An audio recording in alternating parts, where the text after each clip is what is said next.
السلام علیکم ورحمۃ اللہ وبرکاتہ۔ شبہات کا ازالہ پیج کو سبسکرائب کریں اور بیل آئیکن دبائیں سب سے پہلے ویڈیو دیکھنے کے لیے۔ بسم اللہ الرحمن الرحیم۔ قسط نمبر 480 ڈیوزبری اجتماع اکتوبر 2018۔ دعوتی کام اور اس کا اسلوب۔ الحمد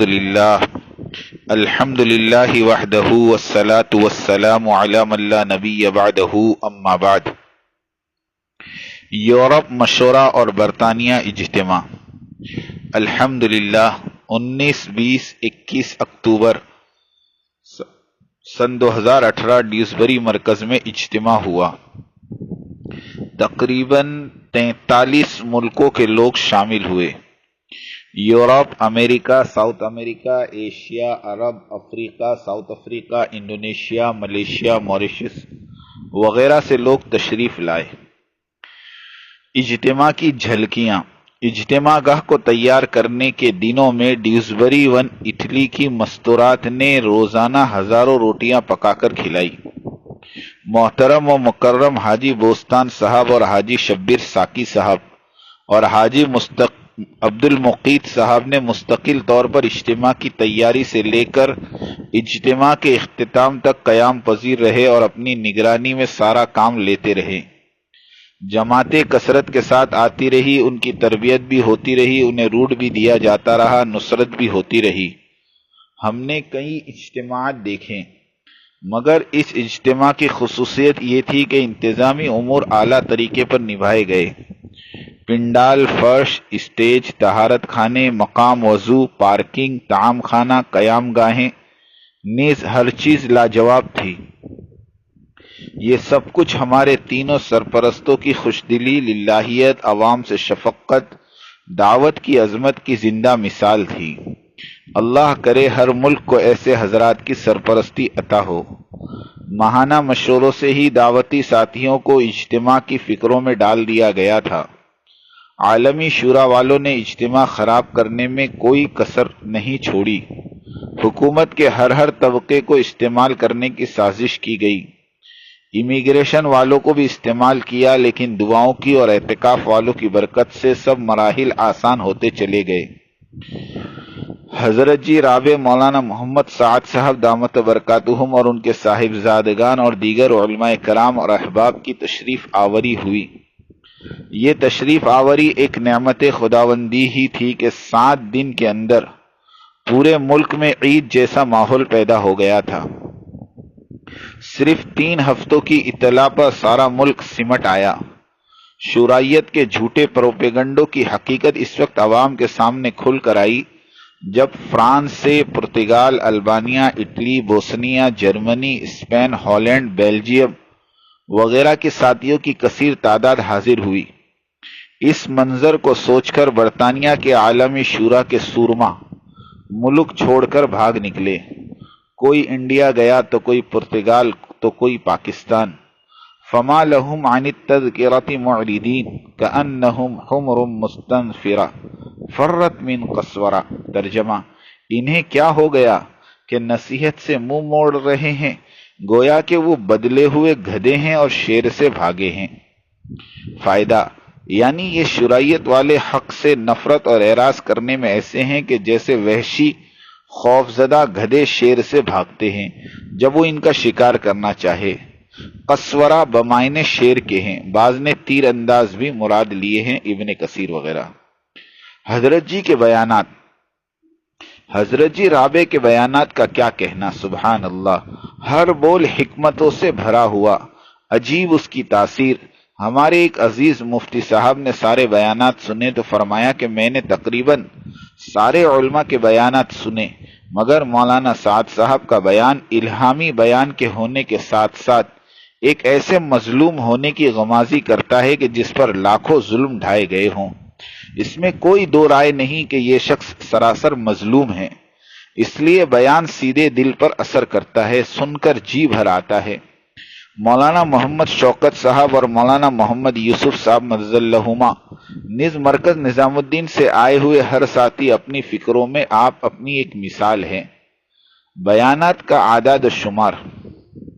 نمبر 1 باٹلی مستورات میں، اجتماع میں، علماء کرام میں، شورائیت کے درمیان شہر بلیک بن مسجد مومنین میں، دارالعلوم بری میں، برمنگم مرکز میں، لیسٹر جامع مسجد، مسجد علی میں مستورات میں، مسجد قل فلاح میں، لندن مرکز میں، مدنی گرلز اسکول ایسٹ لندن میں مستورات میں بیان، عمومی بیان مسجد ایڈمنٹن میں، مسجد الجنہ سلاؤ میں، یعنی مختصر سے وقت میں سارے ملک میں رونق پیدا فرما دی۔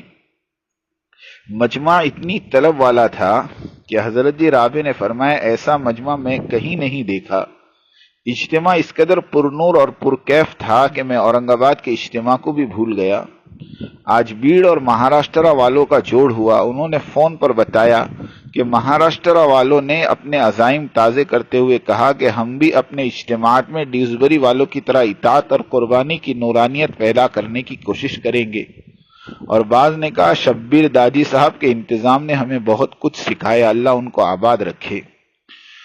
مجمع کی تعداد کا صحیح اندازہ تو مشکل ہے، اس لیے کہ جتنا مجمع پنڈال میں تھا اسی قدر مجمع ڈیسبری اور باٹلی کی مساجد میں قیام پذیر رہا۔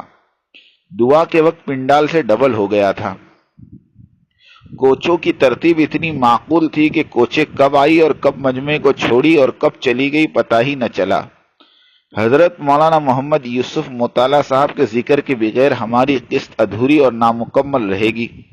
حضرت اقدس نے اپنے مدرسے کے 200 طلبہ کو مجموعے کی خدمت کے لیے چھوڑا اور خود بھی پوری طرح سے خبر رکھے رہے۔ حضرت نے بیان بھی فرمایا، ہم گزشتہ قسط نمبر 349 میں عرض بھی کر چکے ہیں کہ مرحوم حافظ پٹیل صاحب نور اللہ مرقدہ کی وفات کی وجہ سے جو جگہ خالی رہ گئی تھی، اللہ نے حضرت شیخ الحدیث مولانا یوسف مطالعہ دامت برکاتہم سے وہ خلا پر فرما دی۔ جناب احمد لاڈ صاحب برطانیہ اور یورپ کے اجتماع اور مشورے کی شاندار کامیابی کے صدمے میں آ کر بڑے غصے میں بدعا کی کہ قسط والے محبوب مولی عیسیٰ منصوری اور الیاس بمبئی والے ہلاک ہو جائیں۔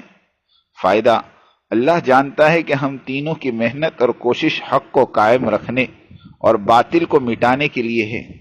نہ تو ہمیں احمد لاڈ صاحب کی ذات سے کوئی دشمنی ہے اور نہ ہی مولانا ابراہیم صاحب دیولہ دامت برکاتہم سے، مگر افسوس اس بات کا ہے کہ حدیث شریف کے مطابق جو کسی کو ناحق بدعا دے گا تو وہ بدعا اسی بدعا کرنے والے پر لوٹا دی جاتی ہے۔ اللہ تعالی حق کا والی اور ناصر ہے۔ ایک اہم مسئلے کی وضاحت، جن جن علاقوں میں امیر حضرات موجود ہیں کہ جنہیں سابقہ عمرہ یعنی حضرت جی ثانی اور ثالث نے امیر طے فرمایا تھا، ان امیروں کی امارت موجودہ امیر حضرت جی رابع کی مرضی اور اجازت کے ساتھ باقی رہے گی۔ ان امیروں پر لازم ہے کہ وہ امیر وقت حضرت جی رابع مولانا محمد سعد صاحب سے تجدید امارت کی اجازت لے۔ اجازت مل گئی تو اپنی امارت جاری رکھے ورنہ معزول سمجھے جائیں گے۔ امارت حق ہے، درست ہے، شورائیت باطل اور غلط ہے، اس لیے کسی علاقے کے امیر تبلیغی جماعت کی بات خلاف شریعت نہیں مانی جائے گی، چاہے وہ کتنا ہی قدیم امیر ہی کیوں نہ ہو۔ کتاب الامارہ البدایہ والنہایہ، علماء کرام کی تحقیق۔ حضرت مولانا بلال صاحب ندوی ندوۃ العلماء جو رشتہ دار ہیں مولانا رابع صاحب کے، اجتماع اورنگ آباد میں تقریباً 1 درجن علماء جو حدیث پڑھاتے تھے انہیں روانہ فرمایا اور انہیں اس مشن پر بھیجا کہ مولانا سعد صاحب کے سارے بیانات تنقیدی نظر و فکر سے سننا اور ہمیں بتانا کہ بیانات شرعی لائن سے کیسے ہیں۔ وفد اورنگ آباد اجتماع میں شریک ہوا اور ایک ایک بیان کو سنا اور کہا کہ سارے بیانات کے ایک ایک لفظ کو بغور سنا گیا، لیکن کہیں بھی کسی بات کو خلاف شریعت نہ پایا گیا، الحمدللہ۔ یہی بات ڈیوزبری اجتماع میں شریک ہونے والے مفتیان عظام اور علماء کرام نے بھی فرمائی، اور بعض معترضین علماء نے یہاں تک فرما دیا کہ مولانا سعد صاحب نے ہمیں خرید لیا ہے، ہم ان کے غلام ہو چکے ہیں۔ اللہ حضرت جی رابع کی علم میں مزید ترقی عطا فرمائے۔ شورائیت کا اجتماع، گزشتہ کل سے شورائیت کا اجتماع اعظم گڑھ میں شروع ہوا۔ شرائیت والوں نے بجنور کے ایک ممتاز عالم دین کے پاس گئے اور کہنے لگے آپ ہمارے اعظم گڑھ کے اجتماع میں چلیں، ٹرین کے فرسٹ کلاس ڈبے میں لے جائیں گے اور آپ کی خوب خدمت کریں گے۔ حضرت مولانا احتشام الحق بجنوری نے فرمایا کہ تم ہو کون؟ تو کہا عالمی شورا۔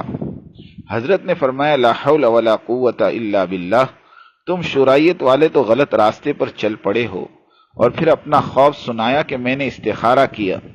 حضرت الیاس صاحب نے خواب میں فرمایا اللہ تعالیٰ نے تبلیغ کے کام کی ابتدا مجھ سے کروائی اور میری ذریت کو اس کام کی نگہداشت اور قیادت کے لیے قبول فرمایا۔ شرائیت والے نامراد لوٹے۔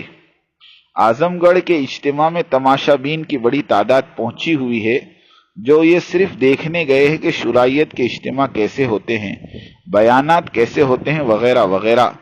حقیقی مجمع اور تماشا بین مجمع میں یہ نمایاں فرق ہوتا ہے کہ حقیقی مجمع کی جماعتیں کثرت سے نکلتی ہے اور تماشا بین مجمع کی جماعتیں نہیں بنتی۔ جملہ مجمع 5-7 ہزار کا ہوتا ہے، نکلنے والی جماعتیں بالکل نہیں ہوتی مگر گنتی کی۔ اگر جماعتیں نکلی ہوں تو وقت اور رخ کا اعلان کیا جائے۔ اللہ تعالی ہماری کاوشوں کو قبول فرمائے، آمین۔ وآخر دعوانا ان الحمد للہ رب العالمین۔